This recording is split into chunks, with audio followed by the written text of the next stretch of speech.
جی السلام علیکم معزز سامعین۔ آج اردو کی انتہائی اہم ترین اور معروف ترین شخصیت بابا اردو مولوی عبدالحق کی خاکہ نگاری کی خصوصیات کے حوالے سے گفتگو کریں گے۔ دوستو، بابا اردو مولوی عبدالحق کی شخصیت اردو کے حوالے سے ان کی ناقابل فراموش خدمات کی بنا پہ ہرگز کسی تعارف کی محتاج نہیں ہے۔ وہ ایک نقاد، مورخ، بلند پایہ ادیب، مترجم ہونے کے ساتھ ساتھ ایک بلند پائے کے خاکہ نگار بھی تھے۔ 1937 میں شائع ہونے والی کتاب چند ہم اثر اردو خاکوں کی روایت میں گراں قدر تصنیف تصور کی جاتی ہے۔ اس کتاب میں وہ ان لوگوں کی چلتی پھرتی معروضیت سے بھرپور تصاویر دکھانا چاہتے ہیں جن سے مولوی صاحب کا تعلق رہا۔ وہ شخصیات مختلف شعبہ زندگی سے تعلق رکھتی ہیں۔ ان میں ایک مالی، سیاستدان، ادیب، پروفیسر اور شاعر تک شامل ہیں، یعنی ہر طبقے، ہر درجے اور ہر شعبے کا شخص شامل ہے۔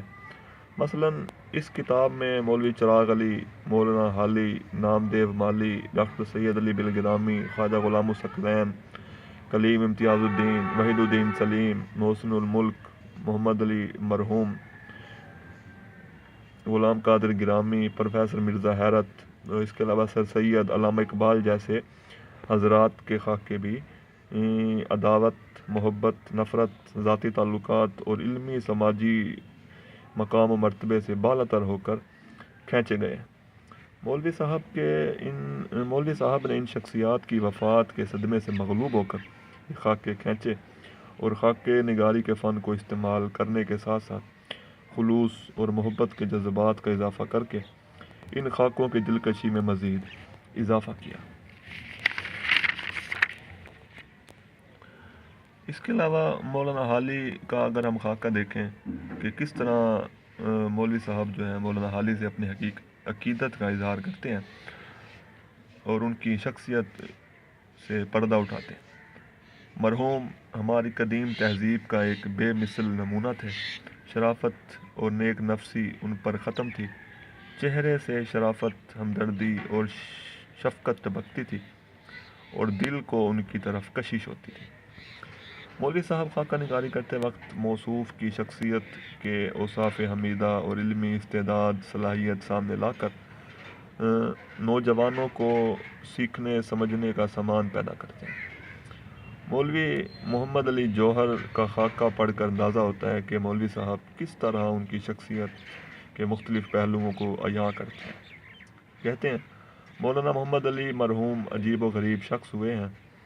وہ مختلف، متضاد اور غیر معمولی اوصاف کا مجموعہ تھے۔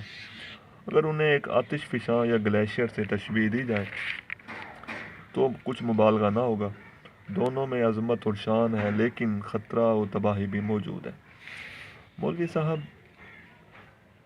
خاکہ نگاری کے دوران اگر کسی شے کو محبت اور توجہ سے دیکھتے ہیں تو وہ موصوف میں موجود انسانیت، جفاکشی، محنت، سچائی اور لگن جیسی صفات ہیں جن سے مولوی صاحب صرف نظر نہیں کر سکتے۔ غالباً انہی خصوصیات کے باعث وہ نامدیو کا خاکہ اس دلکشی اور سچائی سے کھینچتے ہیں۔ وہ مقام و مرتبے سے ہرگز مرعوب نہیں ہوتے، بلکہ وہ صرف انسانیت کی طرفداری کرتے ہوئے دکھائی دیتے ہیں۔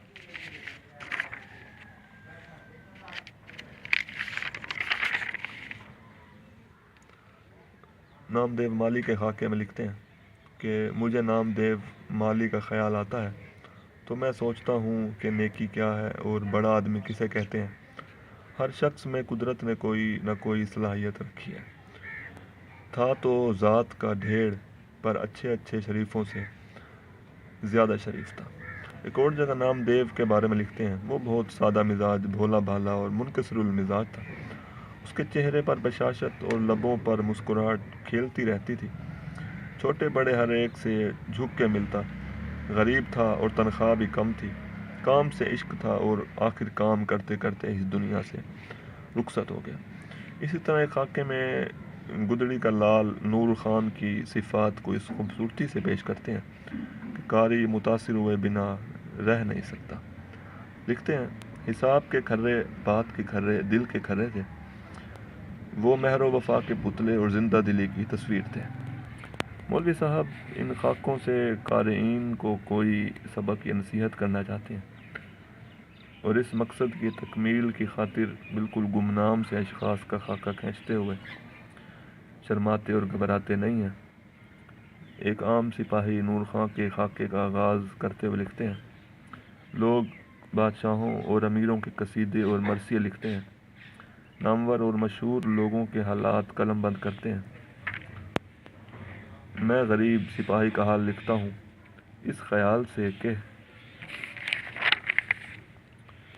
شاید کوئی پڑھے اور سمجھے کہ دولت مندوں اور امیروں اور بڑے لوگوں کے حالات لکھنے اور پڑھنے کے قابل نہیں ہوتے۔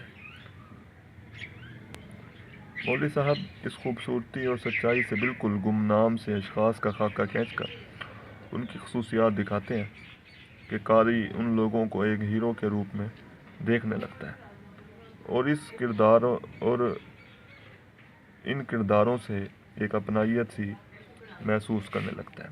مولوی صاحب کیونکہ ایک سنجیدہ اور پروقار ادبی شخصیت تھے جن کی زندگی حسن اور رعنائیوں سے خالی تھی، اسی وجہ سے ان کے خاکے بھی ہمیں رعنائی رنگینی سے محروم دکھائی دیتے ہیں۔ مولوی صاحب صیغہ واحد متکلم کا استعمال بہت کم کرتے ہیں، جو خود منظر عام پہ آنے سے گریز کرتے ہیں، مگر اپنے جذبات، احساسات اور خیالات ضرور واضح کرتے ہیں۔ عام بول چال کی زبان استعمال کرتے ہیں جو بالکل عام فہم ہوتی ہے۔ مثلاً وحید الدین سلیم کے خاکے میں لکھتے ہیں: مرحوم نے عمر بھر یا تو طالب علمی کی یا علم و ادب کی خدمت کی، علاوہ ایک بلند پایہ ادیب ہونے کے وہ اعلیٰ درجے کے اخبار نویس بھی تھے۔ اس طرح اردو کے صف اول کے خاکہ نگار رشید احمد صدیقی نے مختلف شخصیات کے خاکے ان کے مقام و مرتبے سے متاثر ہوئے بغیر لکھے، اور ایک گمنام شخص کندن کا خاکہ کھینچ کے اسے ادب کی دنیا میں زندہ کر دیا۔ بالکل اسی طرح مولوی صاحب نے نامدیو کا خاکہ کھینچ کر اسے امر کر دیا اور ثابت کر دیا کہ وہ صرف اعلیٰ انسانی اور اخلاقی اوصاف سے متاثر ہے۔ شکریہ۔